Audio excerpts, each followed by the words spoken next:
सरस्वती मयि माता सर्वदेवमया पिता मातरं पितरं जगन्माता सर्वज्ञे नमोस्तुते मातरं पितरं सर्वयतु यात्सरस्वं जगद्गुरु पितातेन तत्सदीपावसुंदरा। अर्थात माता पिता ने हमको जन्म दिया, इसलिए हमें हर प्रकार से सेवा करनी चाहिए। परंतु वर्तमान समय में आधुनिक युग में काफी परिवर्तन देखने को मिल रहा है। जिस माता पिता ने हमें जन्म दिया हम उन्हीं का परित्याग करें। आइए चलिए कुछ ऐसी ही लघु नाटिका देखते हैं जिसमें एक माँ अपने बेटे के द्वारा हमारे दूसरे पात्र हैं सरमन, इनका किरदार सूर्यांश ने निभाया है। हमारे तीसरे पात्र हैं माँ जी के बेटे, जिनका किरदार अर्श मिश्रा ने निभाया है। हमारे चौथे पात्र हैं कपूर जी, जिनका किरदार एलिस ने निभाया है। हमारी पांचवी किरदार बहुरानी जी का है, जिनका किरदार शालिनी ने निभाया है। हमारी सातवीं और आखिरी पात्र सरदार जी, जिनका किरदार अनुष्का पांडे द्वारा निभाया जा रहा है। तो चलिए बिना देरी किए हम अपने इस लघु नाटिका की शुरुआत करते हैं। आप बहुत ही परेशान नजर आ रहे हैं। कुछ नहीं, बस इन दिनों काम का दबाव बहुत ज़्यादा है और इस समय घर को व्यवस्थित करना है। माँ की तबीयत नहीं ठीक रहती है, उन्हें अस्पताल ले जाना है। इस कैसे होगा कुछ समझ नहीं आ रहा। आप ठीक कह रहे हैं, मेरा भी हाल कुछ ऐसा ही है। दिन भर ऑफिस के काम, शाम को घर के काम, माँ की देखभाल के लिए समय ही नहीं मिल पाता। अच्छा, तो मैं क्या सोच रही हूँ, अगर हम माँ को वृद्धाश्रम भेज दें तो? तुम्हारा ये सुझाव तो अच्छा है। वैसे भी हमें समय ही कहाँ मिलता है कि हम माँ की देखभाल कर सके, और अगर माँ वृद्धाश्रम चली जाएंगी तो हमें खुद के लिए भी समय मिल जाएगा और वहाँ उनके अच्छे से देखभाल भी हो जाएगी। तुम ठीक कह रही हो, मैं कल ही माँ को वृद्धाश्रम छोड़ आता हूँ। अगले दिन बेटा माँ को वृद्धाश्रम लेकर जाता है।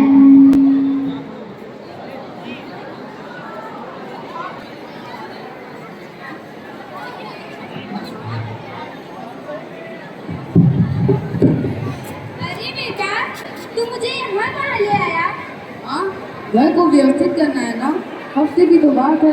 घर को व्यवस्थित करने के बाद तो मैं तुम्हें यहाँ से ले ही जाऊंगा। नई जगह है, नए लोग हैं, दिल बहुत घबरा रहा है बेटा, जल्दी आना बेटा। हाँ माँ, जल्दी आऊंगा।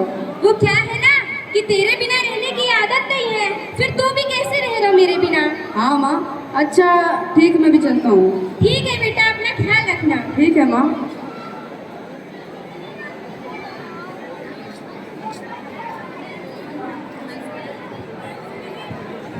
जी नमस्ते, मुझे शर्मा कहते हैं।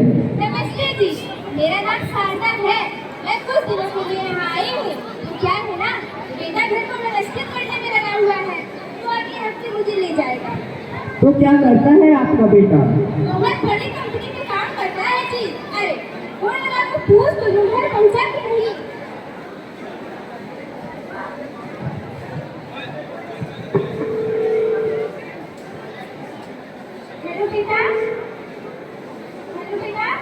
जी माँ, मैं मीटिंग में हूँ, बाद में बात करता हूँ। अरे बेटा, मुझे बस इतना पूछना था, तूने खाना खाया है कि नहीं? माँ, कहा ना आपसे, मैं मीटिंग में हूँ, बाद में बात करता हूँ। तो क्या कहा आपके होनहार बेटे ने? थोड़ी देर में फोन करता हूँ कहकर फोन रख दिया। सालों से हो यहाँ, सब कुछ देख लिया है इन आंखों ने। अब आप जितनी जल्दी जगह को अपना लेंगी उतना ही अच्छा होगा आपके लिए। मेरा बेटा ऐसा बिल्कुल भी नहीं है, वो मुझसे बहुत प्यार करता है। देख लीजिएगा, वो मुझे लेने जरूर आएगा, और यहाँ मैं अपने बेटे के बिना रह ही नहीं सकती हूँ।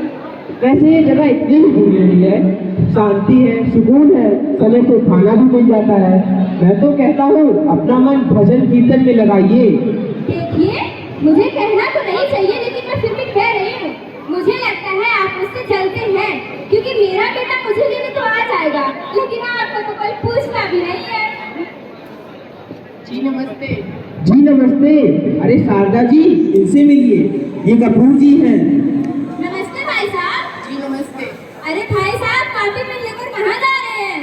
अरे आपको पता नहीं है, अगले महीने की जाने वाले यात्रा का नाम लिखा होगा, ये तो आपका भी नाम लिख दूं। नहीं नहीं, तीर्थ यात्रा पर जाना तो है, लेकिन मेरे बेटे ने मुझसे वादा किया है वो अपने साथ मुझे सारे तीर्थ घुमाएगा।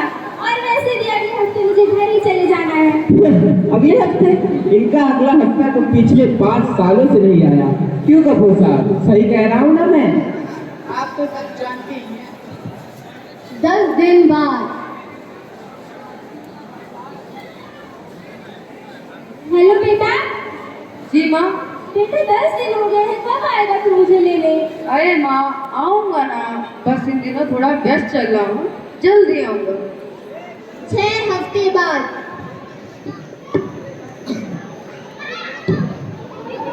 अरे शारदा जी, क्या कर रही हैं?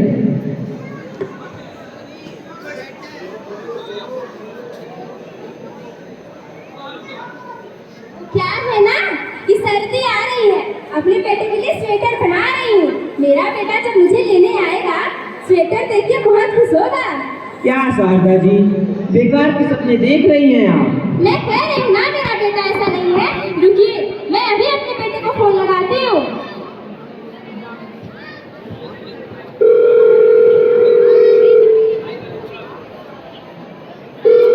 रहने दीजिए, नहीं उठाएगा। हेलो माँ। हेलो बेटा। जी माँ। बेटा तू मुझे कब लेने आएगा? अरे माँ आता हूँ ना, बस थोड़ी चीजें व्यवस्थित तो कर लूँ। आपको मेरी बातें बुरी लगती होगी, पर ये उम्मीद रखना छोड़ दीजिए। ये जो हो रहा है इसे बर्दाश्त कीजिए। अब यही हमारा नसीब है। नसीब आपका बुरा होगा, मेरा नहीं। मेरा बेटा मुझसे बहुत प्यार करता है और देख लीजिएगा वो मुझे लेने जरूर आएगा।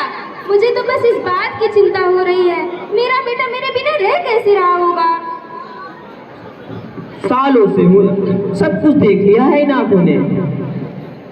आपको मैं पहले भी बता चुका हूँ कि आपका बेटा यहाँ आपको इसलिए छोड़ के गया है क्योंकि उसको अब आपकी कोई जरूरत नहीं है। अब आप इस जगह को अपना लीजिए। कैसी बात कर रहे हैं आप? मुझे नहीं रहना यहाँ। मैं अभी अपने बेटे को फोन करती हूँ और उससे बोलूँगी बेटा तू मुझे आज यहाँ से ले जा, मुझे अब नहीं रहना यहाँ पर। हेलो बेटा। जी माँ। बेटा तू मुझे आज यहाँ से ले जा, मुझे नहीं रहना यहाँ पर। माँ कहाँ ना आपसे, 3 दिनों कंपनी में काम का दबाव बहुत ज़्यादा है। जब मुझे समय मिलेगा तो मैं आऊँगा और आपको ले जाऊँगा। तब तक आप कुछ दिन और वहाँ रह लो। 7 महीने बाद। सुनिए जी जरा मेरे बेटे को फोन लगाइए।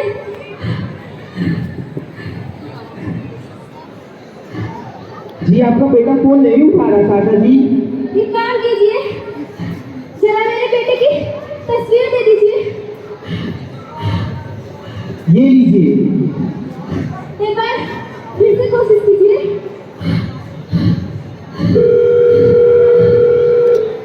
शारदा जी फोन कट गया। शारदा जी, शारदा जी। ये पहली बार नहीं हुआ है मेरे साथ। ये पहली बार नहीं हुआ है मेरे साथ। शारदा जी पहली नहीं थी जिन्होंने मेरे सामने अपना दम तोड़ा। न जाने क्यों इतनी उम्मीदें पाल रखी थी उन्होंने। उम्मीदों से सुनता मिलता है। न जाने क्यों ये बच्चे छोड़ जाते हैं मेरा दिल मरने के लिए। अरे कोई है, जाओ और ले आओ शारदा जी के बेटे को और कह दो अगर एक हफ्ता हो गया हो तो आए और ले जाए अपना सामान और उन्हें भी। कुछ दिनों बाद। सस्क्रियकाल भाई साहब। लो, ये एक और आ गए। ब्रावा करिए, एक हफ्ते लिए आया ऑनर। ਇਹਦੇ बाद मेरा मुंडा मैंने ले जाएगा। देखते हैं। हाँ देख लियो तुसी। नींद अपनी भुला के सुलाया हमको, आंसू अपने गिरा के हंसाया हमको। दर्द कभी ना देना उन हस्तियों को ऊपर वाले ने माँ बाप बनाया जिनको। जैसे कि हमने अभी देखा, बेटे ने माँ को वृद्धाश्रम में छोड़ दिया और माँ ने बेटे को याद करते करते वही दम तोड़ दिया। तो क्या हमारा ये जीवन यज्ञ सहित है? यज्ञ जीवन वह है जिसमें बच्चे अपने माता पिता को अपने साथ रखते हैं, अपने दिल के पास रखते हैं, उन्हें भगवान समझकर उनकी पूजा करते हैं और उनके अंतिम समय में उनकी सेवा करते हैं, उनका सत्कार करते हैं। जब हम छोटे बच्चे थे, घरों के बाहर खेला करते थे, जब हमें चोट लगती थी तो माँ कैसे परेशान होकर दौड़ी चली आती थी, और आज जब उन्हें हमारी जरूरत है तो हम उन्हें यूं ही अकेला छोड़ देते हैं। जिन महान हस्तियों ने हमें जन्म दिया, हमें पाल पोस कर बड़ा किया, जिन हस्तियों ने हमारा ख्याल रखा, जिन हस्तियों ने हमारी खुशियों के लिए अपनी खुशियाँ कुर्बान कर दी, उनके अंत समय में उन्हें यूं ही छोड़ देना, क्या यही हमारा धर्म है?